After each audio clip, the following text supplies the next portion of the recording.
구독과 좋아요는 저에게 큰 힘이 됩니다. 안녕하세요. 부동산 뉴스를 읽어주는 박 팀장입니다. 저번 시간에 이어서 양도소득세 다주택자 부분에 대해서 한번 정리를 해드리려고 합니다. 1주택 이야기를 듣고 바로 듣는 게 나을 것 같아서 바로 그 다음에 제가 이 영상을 올리려고 합니다. 왜냐면 한 번 듣고 그 다음에 1주택 듣고 2주택 들으면 다주택자 들으면 금방 이해를 하거든요. 왜냐면 거의 섞여 있습니다. 다만 케이스 바이 케이스가 조금 틀릴 뿐이지 큰 차이가 없습니다. 한번 들어가 보도록 하겠습니다. 양도소득세 다주택 부분 하기 전에 1주택자는 9억 이하 비과세고 장기보유 특별공제까지 이렇게 해줍니다. 그 이유는 뭘까요? 1주택에 거주하는 자는 투기로 보지 않기 때문입니다. 자, 여기서 들어가기 전 다주택자 했을 때는 장기보유 특별공제를 해줄 때는 2%씩 해서 15년 동안 해줍니다. 단 규제지역에 들어가면 장기보유 특별공제가 없습니다. 그 부분은 거기서만 이렇게 해결하면 충분하게 대처가 가능합니다. 아, 다주택자인데 비규제지역을 걸 매도를 해. 아, 그럴 때는 장특을 해준다. 근데 규제지역에 있는 걸 다주택자인데 규제지역인 거를 매도를 한다. 그러면 장특을 안 해준다는 내용입니다. 요거를 알고 먼저 쉽게 접근하도록 하겠습니다. 일단 들어가기 앞서 우리가 사람들이 제일 좋아하는 게 뭘까요? 중과 대상이 안 될 때 다주택 될 때 그 부분을 관심을 많이 갖게 됩니다. 그래서 제가 먼저 갖고 왔습니다. 2017년 세법 개정 후속 시행령 개정안인데요. 출처는 기획재정부입니다. 이게 보시게 되면 중요한 내용이 일시적 2주택인 경우 종전주택을 팔 때 요건은 비규제적인 3년, 조정 2주택이면 1년, 규제적인 대출받으면 이제는 6개월 내 전입학 확정일차를 받아야 되죠. 자, 그리고 상속주택 같은 거는 5년 이내에 팔면은 포함되지 않는다. 5년 이후에는 좀 내용들이 있는데 그전 한번 설명드렸으니까 그냥 통과를 할게요. 그리고 그 다음에 사람들이 조금 여기 혼인 합가할 때는 5년 이내, 그리고 부모님 봉양할 때는 10년 이내 팔게 되면 주택수액 중과가 되지 않습니다. 나머지 부분은 한번 들어보시면 충분히 이해할 수 있는 부분이라 통과하도록 하겠습니다. 자, 다주택자 양도세 부분에서 어떤 게 좀 어려울까? 주택을 처분할 때 세금이 어떻게 나오는지 그건 제가 마지막 쪽으로 설명을 드리고요. 처분 수수가 궁금할 수도 있습니다. 이게 좀 헷갈릴 수가 있거든요. 그러니까 아까 장기보유 특별공제를 확실히 인지를 하고 계세요. 거기 부분은 확실히 이해하셨겠죠? 근데 이걸 하기 전에 우리가 7월 12일에 법이 개정된 게 있습니다. 임대사업자 단기가 폐지가 됐어요. 아파트는 신규 사업자가 안 됩니다. 그러다 보니까 그 전에 있던 조세특례법으로 해가지고 장기보유 특별공제를 많이 받을 수 있는 부분에도 줄어들고, 또 다른 법은 양도세 감면 중에서 100% 감면이 있습니다. 그게 8년 지나면 아파트 같은 게 강제 폐지가 되기 때문에 그런 부분에 해당 사항이 없죠. 특히 아파트를 갖고 계신 분이. 그래서 이런 부분에 조금 있다 보니까 물건들이 좀 나올 확률이 있다. 그리고 증여취득세는 일단은 그 2주택 이상일 때는 그 조정 대상 지역, 그러니까 규제 지역에서는 3억 이상을 증여를 할 때는 12%가 나옵니다. 3.5%에서 종전에는.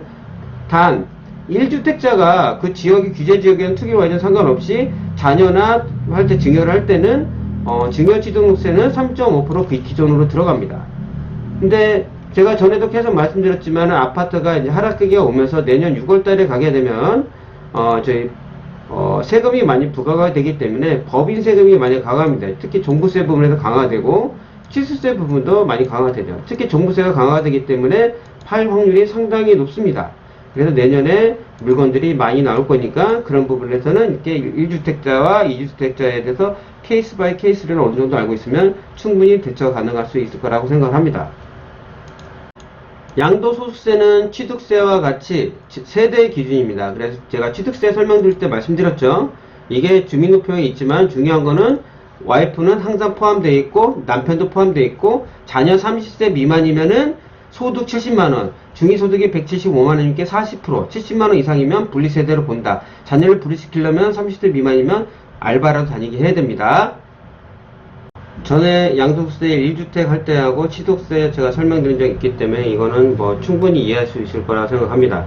자, 양도소득세 아까 설명드린 것처럼 제외하는 부분 다시 한번 제가 다시 복습을 하겠습니다. 한 번 더 들으면 확실히 이해할 거예요. 상속주택은 5년간은 상속주택은 포함되지 않는다. 그 후에는 여러가지 형태가 있는데 크게 많이 케이스가 있는 게 아니기 때문에 넘어가도록 하고요. 농어촌 주택은 요렇게 해서 해주니까 한번 참고를 하시고요. 분양권은 2021년 1월 이후 주택수에 포함이 됩니다. 1주택에서 분양권 하나 가지고 있을 때는 분양권이 입주를 할 때 비규제적이면 3년 이내, 조정 대상 2주택이면 1년 이내, 그리고 뭐 아까 말씀드린 이렇게 그 케이스가 있습니다. 그리고 오피셀 같은 경우는 업무용 오피셀 같은 경우 당연히 상업용이기 때문에 주택수에 포함되지 않습니다. 오피셀도 주거용 오피셀 구입하게 되면 이제 주택수에 산정이 되죠. 단 1주택을 가지고 있을 때 주거용 오피스를 가지고 있어요. 비과세 요건을 가지고 맞추면은 비과세를 해준다는 뜻입니다. 자, 합과 혼인 다주택을 제가 설명드리겠어요. 혼인은 5년이나 아까 말씀드린 합과는 10년 이내입니다. 이런 부분만 알면은 다주택자 주택수 포함해서 제외되는 부분은 확실히 이해할 수 있는 부분이라고 저는 할 수 있겠네요. 자, 또 들어가서 한번 보도록 하겠습니다. 양도소득세 계산을 할 때는 아까 그 혼란 부분이 있습니다. 자, 규제지역에 1주택을 보유를 하고 비규제지역에 1주택을 보유 조건이 됐어요. 장기 임대주택이 두 채가 있습니다. 자, 규제지역 매도시 양도소득세는 어떻게 나올까? 지금 현행으로 말씀드린 겁니다. 규제지역 매도시는 지금 4주택이기 때문에 양도소득세 그대로 중과가 됩니다. 예전에도 제가 한번 그 아파트 매수 시 조건이 어떻게 되는지 설명드린 적이 있습니다. 도표로는 안 했지만은 충분히 이해할 수 있게 설명했습니다. 자, 규제적 매도 시는 62%까지 나옵니다. 다주택자 같은 경우는 이제 4주택이기 때문에 여기서는 최대 20%, 내년 6월 1일 지나면은 72%가 됩니다. 자, 규제지역 거주 시 세금 절세 방법은 어떻게 되냐? 이거를 팔지 않는다는 전제하입니다. 이거 먼저 나중에 10년 이상 넘어야 되잖아요. 그러면은 비규제적인 먼저 금액이 먼저 사니까 이거 먼저 팔아야 되겠죠. 그리고 나서 나중에 이거를 팔아서 평생 한번 거주주택 한번 팔게 되면은 1주택 거주 한번 팔게 되면은 비과세 요건을 해줍니다. 그래서 규제지역 거주시 세금 절세 방법은 이것 먼저 팔아야 됩니다. 반대로 규제지역시 이걸 어떻게 해야 되냐라는 게 있습니다. 자, 잘 보세요. 제가 아까 뭐라고 했죠? 장기보유 특별공제라는 게 있습니다. 장기보유 특별공제. 비규제적 먼저 팔게 되면은 장기보유 특별공제를 해줍니다. 근데 먼저 4주택이 있을 때 먼저 규제적 먼저 팔게 되면은 양도세 비과세 혜택을 안 줍니다. 거꾸로 이게 그 거주 요건이 안 된다고 하면은 이걸 팔고 열로 갈아타는 방법이 낫겠죠. 이 상황에서는. 반대로 지금 비규제적 거주하게 되면 이건 거주 요건하는 보유 요건만 맞는 거잖아요. 내년부터는 또 거주와 보유 요건이 또 들어갑니다. 그래도 9억까지는 비과세를 혜택을 받고 싶으면, 왜냐면 이 금액이 더 세니까, 규제적인 게 더 세잖아요. 그럴 때는 장기 보유 특별공제가 있기 때문에 계산을 해보셔야 됩니다. 규제적인 건 먼저 팔아서 세금이 얼마나 나오는지, 비규제적이 팔아서 세금 혜택이 얼마나 되는지를 케이스 바이 케이스로 하셔야 됩니다. 만약 케이스가 비규제적에서 더 많이 나온다고 치면, 그러면은, 아니, 규제적에서 더 많이 나온다고 치면, 비규제적을 먼저 팔고, 규제적에서 들어갔다가, 나중에 평생 한번 비과세 혜택을 받으시면 되는 거죠. 이해하시겠나요? 규제적 양도시는 당연히 이거 먼저 팔아야죠. 이거는, 규제적 매도할 때 62% 나오는 거고, 만약 이거는, 규제지역 거주세금 절세 방법은 이거 먼저 팔아야지 거주하고 있으니까. 근데 이거 거주할 때는 세금이 이게 더 낫는지 이게 낫는지는 계산을 해봐야 됩니다. 통상적으로는 이거를 비과세 9억까지 비과세 받는 게 훨 낫죠. 근데 세금이 어떻게 나올지는 제가 알 수가 없는 케이스마다 워낙 많다 보니까 그건 계산을 해보셔야 됩니다. 자, 1번 설명할 때 제가 설명을 드렸어요. 2021년 6월 1과 전과 후가 세금 비율이 어떻게 되냐? 62%에서 72%가 나옵니다. 다주택을 팔 때는 62%, 72%. 맞잖아요. 4주택이니까요. 그쵸? 현재는 62%인 겁니다. 이 세금 차이가 얼마나 크냐? 예를 들어서 제가 후에 좀 설명드리겠지만은 거의 금액이 5억이다. 그러면은 10% 때문에 거의 5천만원, 4천에서 5천만원 정도 차이 납니다. 만약 양도 차이가 난다면 10억이면 거의 1억 정도 나요. 왜? 10% 차이니까요. 그 이유를 다음 거 계산하는 거 보면서 설명드리도록 하겠습니다. 다주택 양도세 계산하는 방법은, 자, 일단은 둘 다 비규제적에서 이 두 채를 10년 보유했다고 쳐요. 양도세 이렇게 나오겠는데, 또 이렇게 물어보시면 있길래 먼저 말씀을 드릴게요. 제가 예전에 일시적 1가구 2주택일 때 설명드렸죠. 비규제적에서 1주택을 가지고 있어요. 나머지 한 주택을 사게 되면은 이 첫 번째 주택, 종전주택을 3년, 기존의 주택을 3년 이내에 팔면 비과세 혜택을 줍니다. 그거를 제외하고 지금 설명을 드리는 거예요. 당연히 비규제적 2주택을 오래 보유하고 있으면 그거는 미련한 거죠. 왜냐면 팔고 다 갈아타야지 비과세 혜택을 받아야 할 거 아닙니까? 그걸 제외하고 설명을 드린 거니까 꼭 그걸로 댓글 안 다시길 바랍니다. 자, 비규제적에서 2주택을 10년 보유를 했습니다. 취득은 3억이고 매도는 8억이에요. 자, 보게 되면은 저기 장기보유 특별공제가 지금 비규제적이기 때문에 아까 제가 설명드렸죠. 비규제적에서 팔 때는 장특을 15년에 2%씩 30% 해주고 규제적에 있는 걸 팔게 되면 빵! 이것만 알면 됩니다. 이것은. 그래서 여기까지는 똑같습니다. 여기까지는. 당연히 여기 변할 게 없죠. 장기보유 특별공제가 있냐 없냐로 틀립니다.